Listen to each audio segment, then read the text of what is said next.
Hello, and welcome back. So, ton of news out. I've kind of been sitting around, wanting to do a video, but then deciding, nah, probably not worth it overall. Too much information just keeps coming out, and probably everything I guess is going to be wrong anyway. So, uh, so that probably makes people wonder, well, what the hell's this then? I am going to do a video, and it's going to be a little different though. So, I actually will put links to a lot of this stuff. The quarter to three, he's just done such a good job actually organizing all of this up, taking all the information that's basically out there and putting it in one place for players to be able to see. You have the Dom 4 mods. It's got a Dominions 5 area here, as well as the news and announcements. Got pretty long till he asked everybody, take it somewhere else. And most of it is coming off the Discord as well. I'm wanting to really not get into this too deeply here, though. I think there's so many changes that you're really going to have to try a lot of it out. I have some overall assumptions. So this video is going to be more of a macro level overview of what is kind of changing in the game. Nothing in particular. So if you're kind of looking, what do I think is going to happen to your nation? I'd like to help you, but there's so much going on, it's really hard to guess. Anyways, let's get started. I've wasted enough time. So this is basically just Dominions 4 to Dominions 5 here. Nation refits over new nations. I don't think anybody's really kind of caught up to this yet. In fact, I was actually watching a bunch of old Dominions 4 stuff when it was coming out and reading up on it this last week. Just kind of trying to see, I think, where the game's going and such. You've only got 3 nations being added, or at least that's what we have so far. We got Uruk in the Middle Age, Rus, which should be in the Early Age, and Etheria Late Age. Dominions 4 had, EA and MA Pelgia, Machaca EA and MA, Baratos,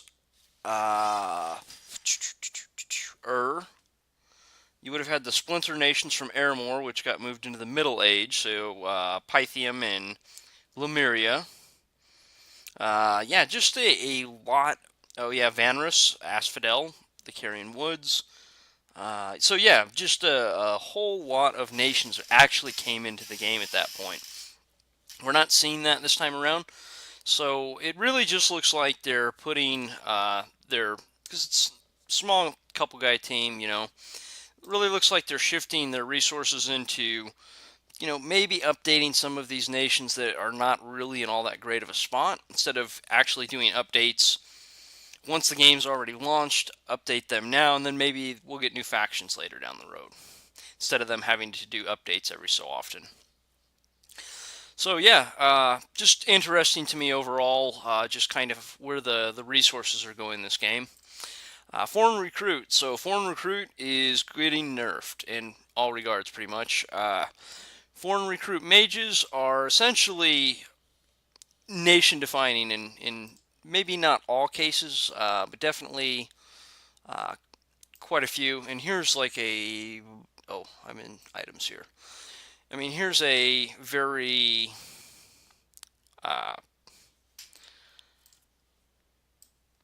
this is kind of the point I'm trying to get at right here. This is completely and utterly game-breaking, the number of foreign recruits.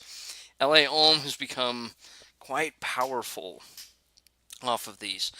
And you're still going to actually have access to this. The whole difference is, since you don't have a fortress or higher, you only have 1 recruitment point. All of these are going to cost 2. So, essentially, all foreign recruit mages are now slow to recruit. So, can you recruit the same number of them? Yeah.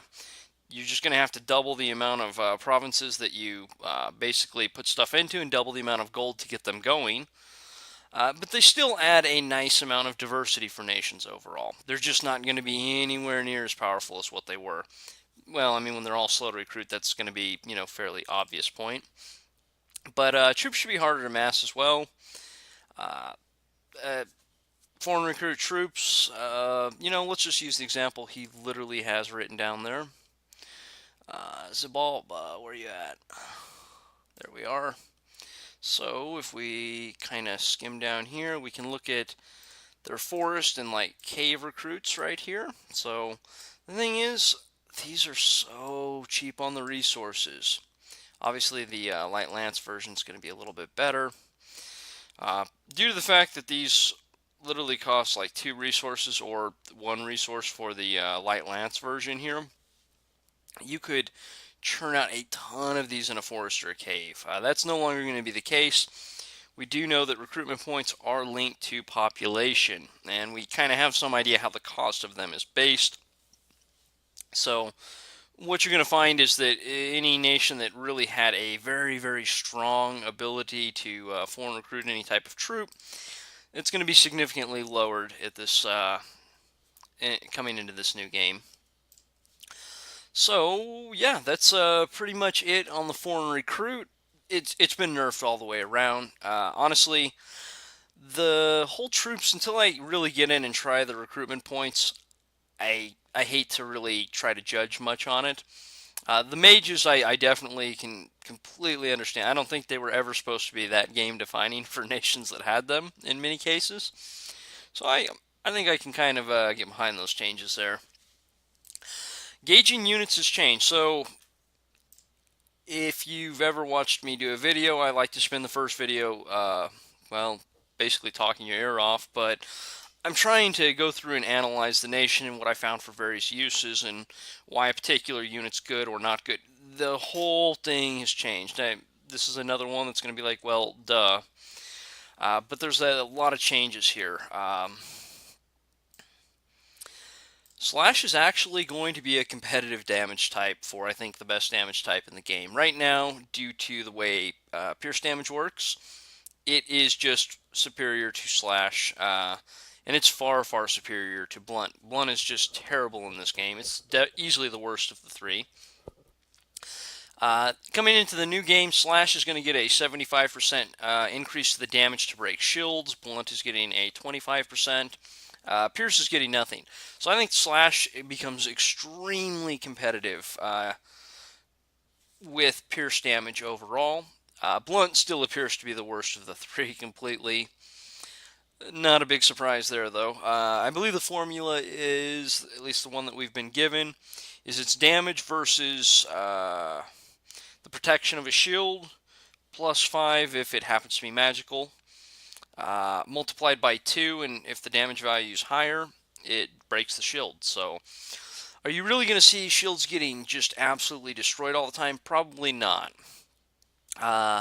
I think what you'll find, though, is some nations that have like really big two-handed weapons. Ulm. Ulm would be a pretty decent example here. Where are you at, Ulm? Let's look at their sacred. Yeah, sometimes the thing messes up right here, so you just usually have to clear it out, and it works again. So. Where is your Steel Warrior here? So this guy's got this big great sword. This is slash damage. It's got 9 damage plus the strength of 13. So this thing deals out, it's going to be 22 damage. And it's actually getting an increase come the new game because two-handed weapons are getting an increased damage. So yeah, this is going to be like 22 damage. That's going to be pretty good at breaking shields. And certain nations are going to have an advantage at something like that. Not to mention when you add in the 75% on top of just the regular greatsword damage that we can see here and what this puts out. This is going to be very good against shielded units. So, two-handed weapons are not always just going to be a stupid decision versus a shield. Using shielded troops in general. So, two-handed weapons are getting a 25% damage bonus. That's good. Basically now it's 1. Whatever your strength is how much you add to it. So basically it's going to go from a 1 multiplier to a 1.25. Ranged weapons actually have a 0 multiplier. They're actually getting a 0.33 though. So whatever 1/3 of your strength is going to be going into bonus damage now for bows. From ranged weapons in general. Thing is, though, they're getting a bit less base damage and a little bit of extra range. I like this kind of, but honestly, I have to question, is it really going to tip the scales in favor of like very expensive giant archers? Where's Hinnom at? Hinnom, come here. So where is your big archer? So 30 gold, 35 resources. And what you find is it does have a great bow, so actually pretty good damage coming out of here. You can buy 3 indie archers for this price, though. And with the increase of the strength here, is this suddenly going to be worth the difference in just buying some indie archers? I don't think so. I really don't. But it should definitely be better. And there will be some units, I'm sure, throughout the game that I'm not even thinking of that it will actually uh, affect. So heavy infantry have been buffed. This is mostly going to be, well, pretty much entirely due to just a critical hit change. Just the mechanics, how it works overall, and then the kind of the formula, I guess, is changing. So currently, if you get a crit on somebody, you ignore 50% of their protection. That's actually going to be going to 25. This is a pretty big deal right here. In fact, I would say this is one of the bigger deals, at least of this category, if not the game. Maybe top 10 at least, and there's a lot of changes. So critical hits become more likely at fatigue 50. Honestly, we don't have a formula yet, but I believe the formula is it rolls DRN, and then you do fatigue divided by 15. Then you take that number and you minus it from the DRN that you rolled at the beginning of the formula. And I believe if it's 3 or less, you just get crit automatically. So yeah, I don't remember where in the formula. It's somewhere like 20 or 30 fatigue in this game is where you're more likely to actually start being crit pretty often. So this is a big deal because, well, where's a busy? A busy is just a prime example of this. And I find this to be incredibly counterintuitive as far as games go. So, what you have here is you have these very, very heavily armored units in the early age. Body protection 18. The thing is, they have very, very high encumbrance because of those armors, so they hit that ability to get crit pretty much every round very, very quickly. And then you start minusing 50% of their protection off. And then let's look at, I don't know, say Ulm. Where would be like the Mountain Warrior? There he is. So, not only does this unit not have nearly the encumbrance of something like this Abyssian infantry right here, 5 versus like an 8 for the shielded versions or 6 for the others, what you're going to find is this thing's got 13 body protection. That's a little heavier than I... That was not... That is not the example I'm on. Well, whatever. I already got it up. We'll just use it. Now, I don't remember which way the formula goes, but if we just do half of this, it's 6.5. So if we minus 6.5 from this, 6 or 7 is going to be the armor. Look at the resource difference that you're paying for here. And this is so counterintuitive of the game overall. The heavier infantry is generally pretty much always the worst option. The difference in armor here is almost nothing once you get into that crit range. And these type of units right here that are very, very heavy infantry, they fly into that crit range incredibly fast. So while this would have, like, say, 9 armor when it starts getting crit and hit it faster than, say, the Mountain Warrior here, the Mountain Warrior should be at 6 or 7 armor. That is not a massive difference for the amount of resources you're putting out here.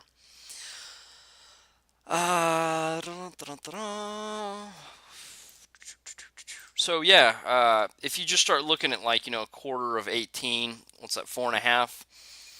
That's a big step up. Losing 9 versus either 4 or 5. Again, I don't know how the formula rounds up or down. That's a significant change. Like, not even trying to understate it. That is a huge change overall into how you look at the game. Movement being more granular. The movement has been completely redone. Basically, you have map move 1, 2, and 3 in this game. Some things have the ability to have various for survival or whatever, so they can go through those a little quicker. And all points on the map are either 1 or 2 points, so not a lot of option there overall. So if we come all the way down here to the strategic area, you got your map move here. Normal and farmland 6, forest waste is 10, cave is 12, mountain 16, snow +2. If the enemy controls the territory, +8. So you can actually move multiple enemy territories, like through their territory, if you have the correct type of troops, or 6 if they happen to be stealthy, only a +6 instead of a +8. Roads are -4, which are now on the map itself. You don't actually build them, and underwater's 10. So that's a pretty big deal right here. This is how movement works in this game is going to be very, very different. The days of flyers pretty much being the king of strategic movement may be over. I haven't, again, played the actual game, so I'm just kind of guessing. But considering they've moved it into a much more granular state rather than literally the map is either 1 or 2, and a unit would be 1, 2, or 3, that's not very many values to work with. So you just really came to the point where literally flyers were just absolute monsters compared to even like the light cavalry, which really were not nearly as effective as they should have been. Repel's been nerfed a bit. It says it's going back closer to the way Dominions 3 worked. And it just says closer, so I hate to really say what it is. I'm just going to assume that instead of everything in the square having a chance to repel check versus an attack, it's literally one-on-one again if I'm just going to fire a dart out there that's, kind of a guess. Which, I mean, this is kind of all guesswork here. So, Kahangas to weapon length and stats. So this is something I've actually been saying wrong forever, is, let's go ahead and click on to advanced. Let's go over here to the weapons, pike. I actually had to look this up literally when I saw this. I'm like, there's no length 6 weapons. Yeah, there are. Pikes are length 6. I don't know why I was thinking they were 5 forever, basically. So length of weapons, if it's 2 through 6, it's going down 1. So pikes are now going to be a length 5 weapon. Like broadswords, long swords, things like that are now going to be a length 1 weapon, same size as daggers. Basically, your length 2 weapons are being nerfed, your length 1 weapons are being slightly buffed, and that's pretty much it for that change. You do have some other small changes across here, though. I believe short sword's going from +2 defense to +1 attack and +1 defense, so it's not quite as defensive of an item. Just stuff like that. So just a few changes to various weapons overall. And Cavalry, I have no idea until I get into the game and actually try it. We know that they're being reduced by 5 gold. That's what, at least what people have said. So I'm assuming all Cavalry in the game are 5 gold cheaper. This does not touch the incredibly high resource cost of them.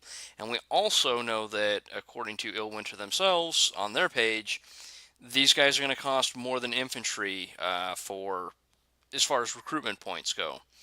So cavalry are still going to be very expensive and very hard to mass. So the entire question becomes, how does everything, how does everything put together work out? Does it work out for a net buff? Are they still basically going to be unmaskable and therefore worthless? Are they really going to have the ability to fly around the map like you would assume cavalry would be, giving you a very mobile force? I don't know. A lot of question marks there, as far as I can tell. I think they're just a huge question mark because they haven't really gotten cheap enough to really be worth it. It's going to have to be all the changes will just actually either make them better or they're basically just not going to really be worth it in most cases still. Resists actually have some value at this point. They had some value already, but there's a couple of changes here, so let's just go ahead and get rid of the advanced for now. Get rid of that.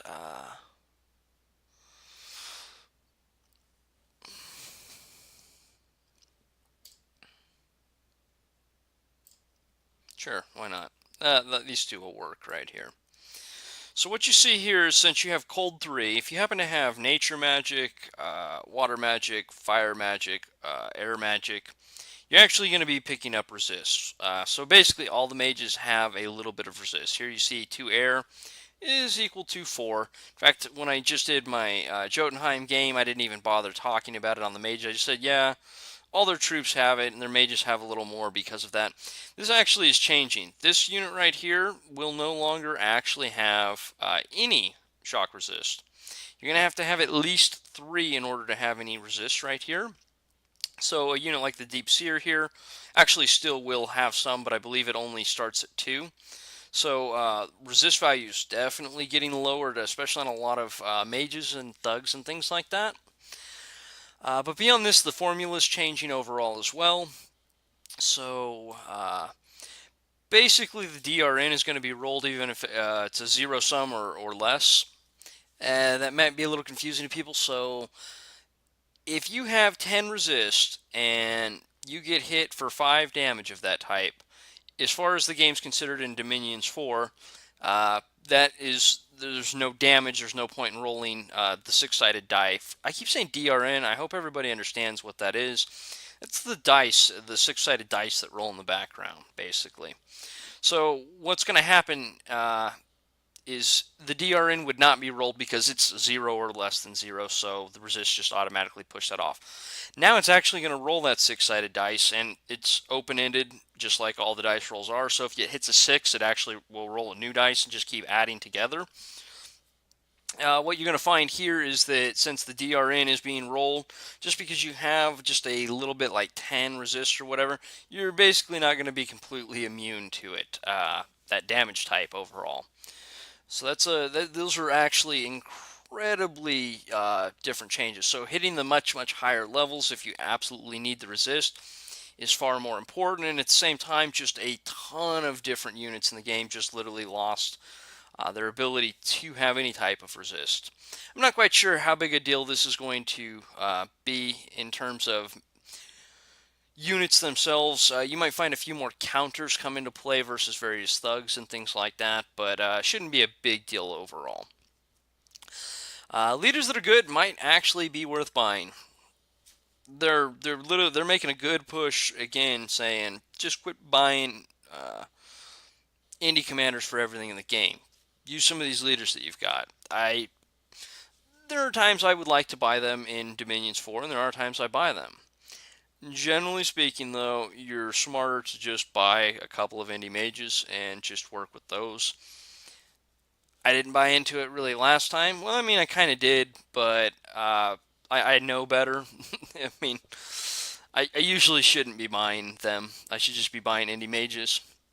So with changes to the recruitment points, if they're 80 leadership or less, in other words, they can lead 80 troops around or less, 1 recruitment point. So you can get okay leaders. I find it very funny that the 120 is still going to cost you 2 points, though. I wouldn't ever buy those. I'm not quite sure. Very rarely would be the situation where I would buy those. I'm a little confused as to why that is. And there's also changes to how retreating works. You can basically, your troops can and will retreat into enemy provinces. So this is kind of a big deal, and they're trying to say, since you have the good leaders, they're not going to run into enemy provinces. They're going to follow their leader into a safe area. Makes sense. Expansion looks to be a little more even to me. Yeah.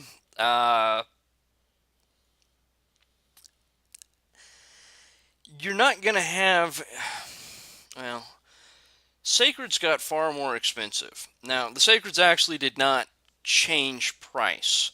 What I'm saying is when you actually build your nation, if you want that Awake Bless out the gate, for all those Incarnate Blesses, the actual pretty good ones, you got to have your God Awake. I mean, if you want to basically expand with those right from the beginning of the game, you have to pay for the Bless. You can't just put your God dormant and then just be like, well, I've got Water 9 right out the gate. Doesn't happen anymore. So I think this is actually going to be a pretty big deal overall. there are nations that will probably go for some sort of Wake, Incarnate, and Bless, but I don't see it, being as prevalent. I'm really hesitant to say what I think is going to happen. Well, I mean, I think the new norm is just going to be going dormant if you can get away with it and just using something else to try to get you through that first year, or maybe even using your sacreds and just taking a little more loss there uh, for those extra points so that you can get kind of a stronger bless. Because 12 turns is not a long time. It is very key, though, to getting the rest of your game set up, because if you have very poor expansion, then the rest of your game is really going to suffer overall. So, to me, though, it looks like it's going to be a little more even, honestly. There's also guard commander changes that's really going to affect your expansion here. Guarding commander, you can do that still. The difference is they're always standing literally right next to your commander and max of 5 units. So no more arrow catchers way out there. The AI has also been told to generally try not to fire at smaller groups with their archers. So even the way I kind of do it, usually just setting a couple off to the side, that they should be less likely to fire at them now. So a few changes there. Honestly, I think it's going to look a little more even between various nations, though. Events more impactful. Uh, the scale is actually getting a little worse as far as going the luck side, and maybe slightly better value for going the misfortune side now. But there's just a few changes here. Overall, like if you went with like drain and misfortune, you could kind of game the game by putting all of your gems constantly on your commanders. Well, they're gonna go ahead and solve that. Now, if you get those events, they're just gonna steal gems from your commanders as well. But this is really the one I'm kind of looking at. Events at a max scale no longer trigger. So, if I happen to go with, I don't know, Grow 3, I'm never ever going to have to get an event that's going to give me Grow 3 or any plus growth. I mean, it's literally going to remove those out. So that's going to be pretty good. On the flip side, though, if you went for, I don't know, like a real big blessing in Dominions 4, and you took Misfortune and, say, Sloth, I don't know what nation you're playing, but just for whatever reason you took those two, you're no longer going to actually get those Sloth events to pop. Instead, you're going to get another one that actually will affect you. So they're going to be slightly more impactful. I mean, I don't see it being a huge change. I did think it's something worth mentioning overall, though. Is that was kind of what I was like, well, they're adding more events to the game, big deal. A lot of them really have no effect on me whatsoever, so uh, they're kind of trying to do something about that. I'm not quite sure how it'll work out overall. So I'm just going to put this here literally just because it's something that I think should be stated, because I think that this is the number one problem of Dominions 4 is the UI. I think the UI is terrible and some of the micro is atrocious. There's a ton of UI improvements and quality of life changes. I'm not going to again get deep into the weeds here, but thank God. Thank God. Thank God. Thugs, how are they going to be? I really don't know right now. I have my overall concerns about them in general. So brands are eating some nerfs. That's going to be down in the items if I remember right. There we go. So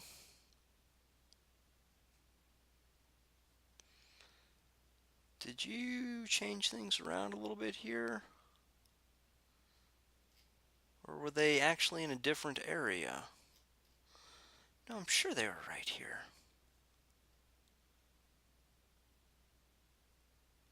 Oh, yeah, I'm just blind. He's added things afterwards. Okay.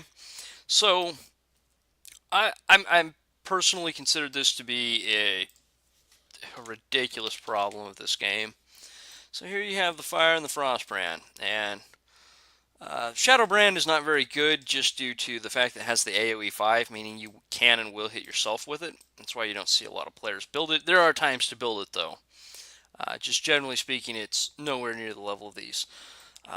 So let's go ahead and, what is it, swiftness?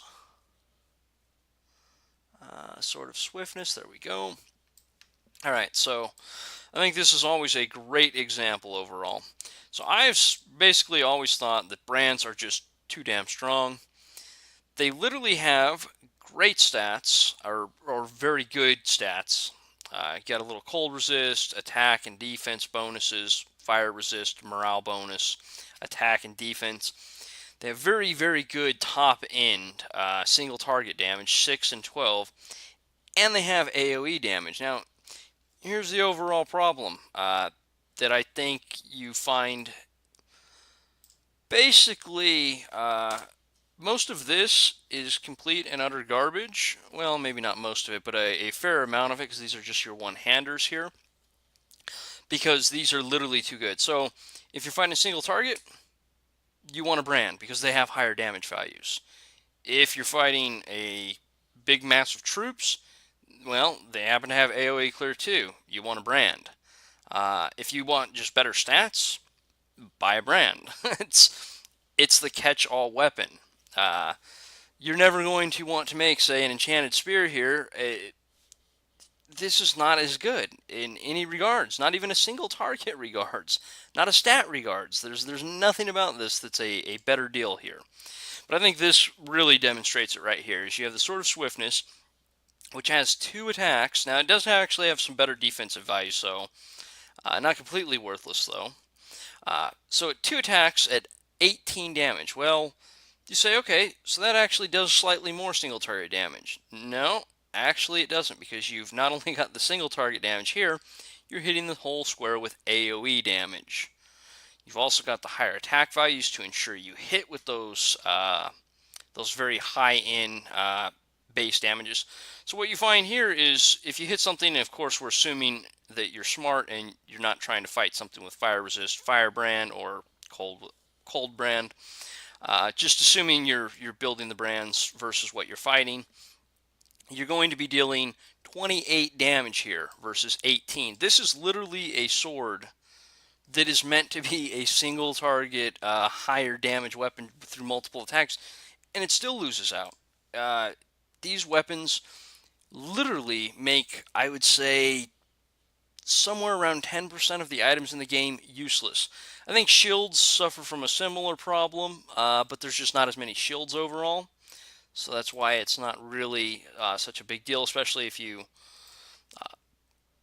remove the few construction 8. You can just see how few shields there actually are within the game. But yeah, the same problem kind of exists between the Gleaming Gold and the Vine Shield here. There's no reason to make anything else unless you just have to. So that's a pretty big deal overall. Shields being breakable is the other one. So since the brand is not nearly the catch-all weapon it was before, and I don't think it's, honestly, I would have nerfed the stats if it were me. I think I would have nerfed the stats, and I would have nerfed a little bit of the single target damage and kept the, because yeah, I didn't even show you guys what the base damage has gone down to 8 on both of them. The Firebrand's actually got a little more AoE, but those are pretty big drops right there. Honestly, I probably would have kept the AoE damage about the same, if I'm going to be honest. Probably would have actually upped the base damage on these just a little bit, and I probably would have given them either 0 stat lines or maybe even slightly negative stat lines if I had been doing it. But yeah, anything they do to bring the power of these 2 items down starts to make other stuff more competitive.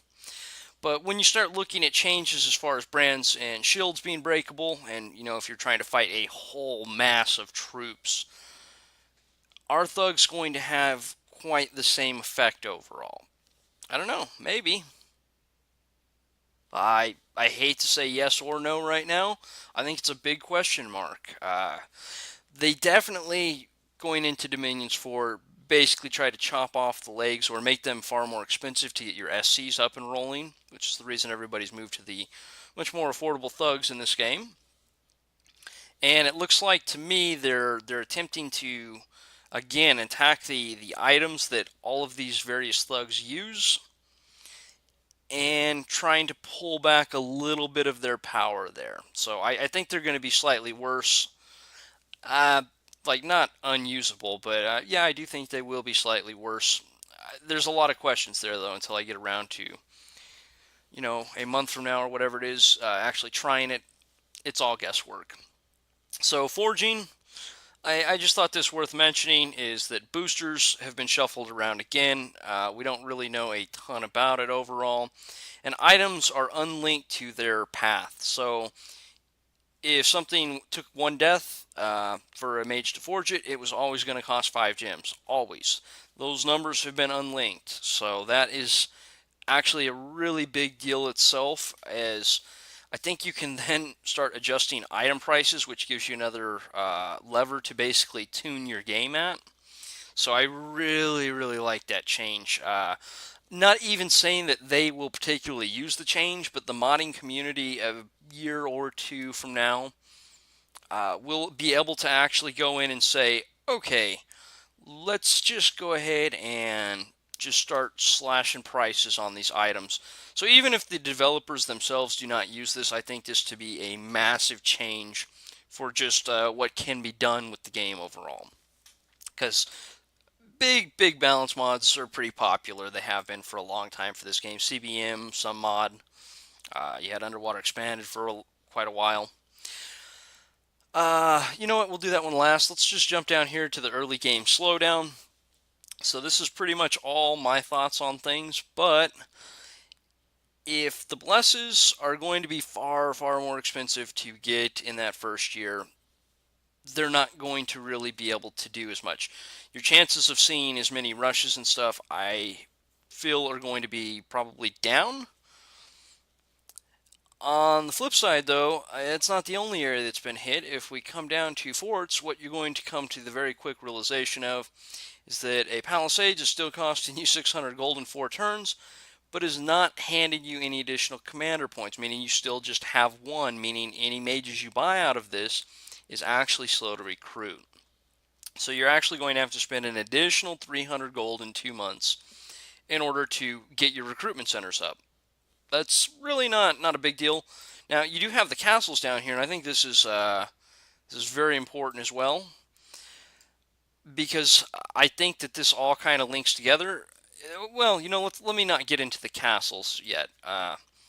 Basically, your mages are going to be a little bit more expensive to get your recruitment centers going, so they're going to come online just a little bit later.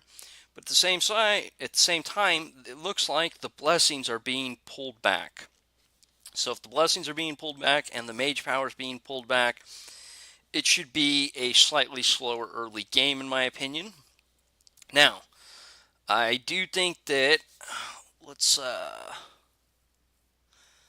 you know what? I'll come back to that point on castles, because I think the late game is ramping up a little bit, but I kind of want to do the blesses first here. So let's jump here, and generalists gone. The generalist bless are no longer a thing. Honestly, you're not going to hear me cry about it. How many times have I sat around and talked about, just go ahead and go with Nature 9. It'll work. It's fine. It's because it's a generalist bless. That power is gone. The incredible defense plus offensive power of Water 9, and the bonus hit points plus regeneration, because the bonus hit points are a pretty big deal there, are now gone as well. So you no longer have the generalist blessings in this game. You really actually have to give it some thought as to what you have. I think on the Dom 4 mods there, I believe that's where I read somebody talking about it, and they were like, well, pick up Awe with what, and literally, like, the next post is somebody going, well, which sacred are we talking about here? Because you actually might get more value out of some protection off of various sacreds rather than not being attacked. And people had to, stop and actually think about it. Now, well, hey, I'm not going to get into that. Now, This says, I'd say that is a very general rule that blesses are overall slightly weaker, but they can be tailored to your specific needs, of course. I hate to really guess until I really get around to trying it, but that, I guess, slightly weaker. I mean, honestly, I would think they would be different, but about the same power overall. And it's going to vary, just that's a generalization. I think it's going to vary a lot from nation to nation.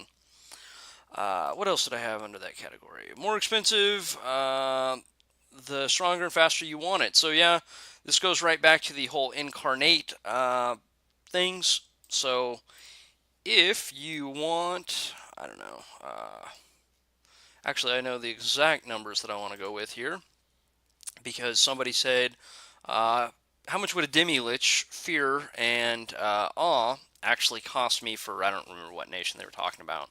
So demi-lich, not going to be able to move around, but yeah, you probably grab that up pretty cheap. Actually, you can get it awake for -4 skills. That's not a bad deal, actually. That's not that fear and awe. Honestly, I'm very glad they've capped fear at 5, though. This bless had me extremely worried. I'm like, oh yeah, I can totally see like 15 units with fear working out good.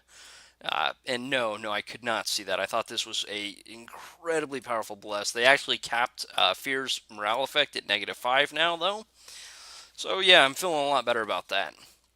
So yeah, you can go ahead and get these early game right out the gate blesses that are pretty decent, but you're gonna have to pay for it long term. -4 skills. That means no order, or you're gonna have to start dumping a bunch of skills in order to grab something. Well, order's not.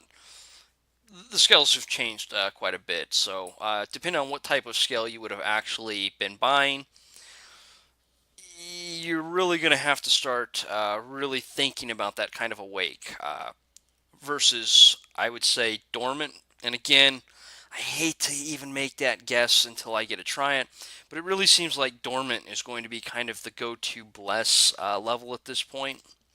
If I'm just, guessing about it. So yeah, I mean, you can still be really strong out the gate, but you gotta pay. You gotta pay for it at this point. It's a whole different ball game. Uh, Still need X before you get points. That's actually a pretty good point, and it's something I absolutely did not realize last time. You're actually going to have 4 points in a particular path in order for you to buy a bless. If I just happen to grab up like 2 fire, I don't have any points for a bless at that point. So you'll need 4 in whatever category, just like it is in the current game. Only you get to spend those points kind of how you want to now. Except if you happen to have 3 for all of the elemental or all of the sorceress types. So 3 fire, 3 air, 3 water, 3 earth will actually net you 3 points in all of those categories. Same thing for the sorceress side, 3 in each of them will net you 3 in all of them. So if you go very, very rainbow, you'll have some points to spend on a small bless there overall. Some nations get a few extra points. This looks like it's being limited to nations that generally probably would not take that path, such as EA Agartha. They get extra Earth points. Not sure why you would want to take Earth as EA Agartha. A lot of people are saying, yeah, EA Abysia should really have fire. And I agree. I don't know why you would take fire on your pretender. It makes no sense at all. But they're kind of encouraging you here. You get a few extra points. You still have to spend the 4 points in order to unlock the blesses here, but then you have 6 at that point. So, yeah, pretty decent. And I guess, even though I didn't write it down, is the opposite of the early game slowdown. I honestly see a lot of value right here. I guess more than the players that are testing it. I guess, I don't know. They said that the blesses are slightly weaker, so uh, I kind of would have put them about same par, honestly. And then you have things like, so very, very odd combinations of blesses here that can be very, very strong later in the game. And then you have like the changes to the whole recruitment point system, and this is where I was going to get into it about castles. If you happen to, Now let's get all the way down here. Alright. So, if you take something from a fortress which has 2 commander points, it got +1 just to the one that was already there, and you upgrade into a castle for another 300 gold in 2 months, you're going to gain an additional commander point. That means you're actually going to have 3 commander points coming out of a castle. So, I don't know that all nations can get castles. I really wonder how the whole tech... a nation like Yomi, if the tech thing is still a thing and they're limited to Palisades or Mictlan, those are basically dead nations. So it's got to function somewhat differently. I just don't know how overall. Uh, but this is really crazy. In a year, you would be able to recruit 12 mages and dominions for. If in a year, you're actually going to be able to recruit, if you have a castle, 18 regular mages. That's more power in the late game, to be honest. And I honestly think that the blesses are probably right about on par, only you can tailor them. I think just the whole generalist thing has kind of been the lost point. Wow, still 45 minutes. Sorry, guys. I I mean, I hope everybody kind of enjoyed the video. I know I didn't really go through all of this. It didn't make a lot of sense to me because just looking at it outside of MA Man, I think it's kind of hard to really guess a lot. I honestly think MA Man is not looking stronger. I'm really curious. I went through and actually just started looking at a lot of these changes, and for the end of the video, let's just go ahead and do it. So here you got MA Man, and so I went through and started like really looking at MA Man. I'm like, okay, so Spell Singer, what does this sound like? Spells take 50% longer to cast, so okay, the cast time's not doubled, but a little increase there. But they have the fatigue. I'm like, oh yeah, that's fantastic. So you need a nation that can really just that wants to grind it out. If I was playing like a giant nation, that I would love something like that. So let's take a peek, and then I got in here to MA Man. I'm just like, oh no, God no! I don't want to grind it out with this nation. I don't want to do anything like that. Uh, I mean, they literally their units that I would want to try that are like the Knight of Man, the Knight of Avalon, the Warden of Avalon. So like a very map move 1 sacred. So this is stupid slow, and 2 ridiculously expensive knights. And then I'm like looking at the rest of this, and I'm like, I I don't see it. They don't have any special traits. There's no glamour. There's no heat. There's no chill aura. There's nothing about their troop lineup that goes, I want to just fight a really long battle and grind it out with you. And I'm just like, oh my God, no, don't do that. And then I honestly don't think their paths are very good for it either. So foreign recruit, these are going to be halved in power, and I'm assuming they will have the spell singing as well, as it's just listed on the nation. Honestly, about half of these would be pretty good, the air and fire versions. So, yeah, those would be pretty decent with some spell singing. But then I'm like, okay, so what else do we have here? And I'm like, oh, all right. So I'd be going with like lots of nature, air. What are my options under these paths? Well, first off, I got to get storm up. Okay. Yeah. Okay. So a fair number of these are Thunder Strike spammers, and the rest Lightning Bolt, or these are all Lightning Bolt for a much cheaper cost. And then I'm like, wait, Storm? Oh man, if I get 50% increase, if Storm actually has a greater than 200% cast time, you're not going to be able to get air power up till like the 3rd turn. And I'm like, oh no, that's a really long time. Getting Wind Guide up, several turns, probably like several turns into the game, and they have Longbowmen, which are of very questionable value as well. And I'm just like, oh no, I don't know. Maybe somebody out there can explain it to me. And then you got Nature. There is like some spells that come in as far as Nature, but generally speaking, Nature's a force multiplier. So what if I can cast more spells after I cast mass regeneration or relief or mass protection? Or getting actual multiple casts of wood and warriors off is going to be very hard without embedding these directly in your troops instead of putting them behind your troops. You're only going to get one cast of wood and warriors off, and I'm just like, oh no, I do not like this. I don't. I would. I'm really going. This will probably be the first nation I try the game starts up because I really like the whole their whole stick they've got in the game.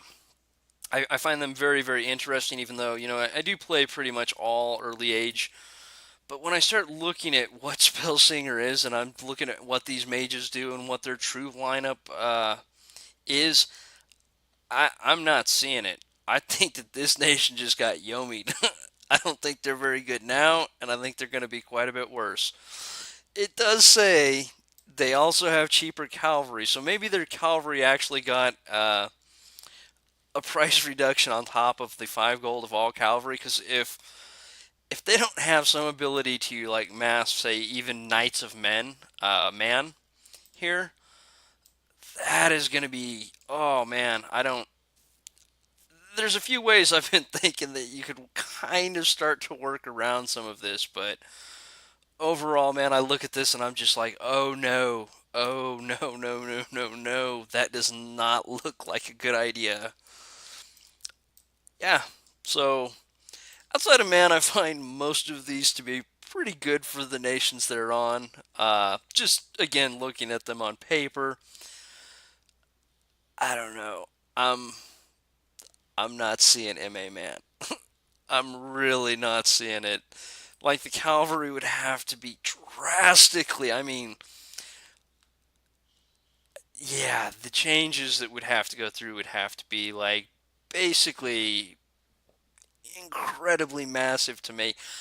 I don't know. I'm just going to go ahead and let this one go until I can get around to trying it. But this does not look like a nation that wants to grind it out troop wise, nor does it look like they really have the paths that want to stand there and just keep casting forever. Anyway, sorry about the tangent there at the end. I just, most of the changes look good, and I just, yeah. See, that's kind of what I was trying to avoid, getting lost in the weeds with just specific changes like that. Anyways, probably won't do another video until the game releases, but I don't know. We'll see if a bunch of new information comes out. So, until then.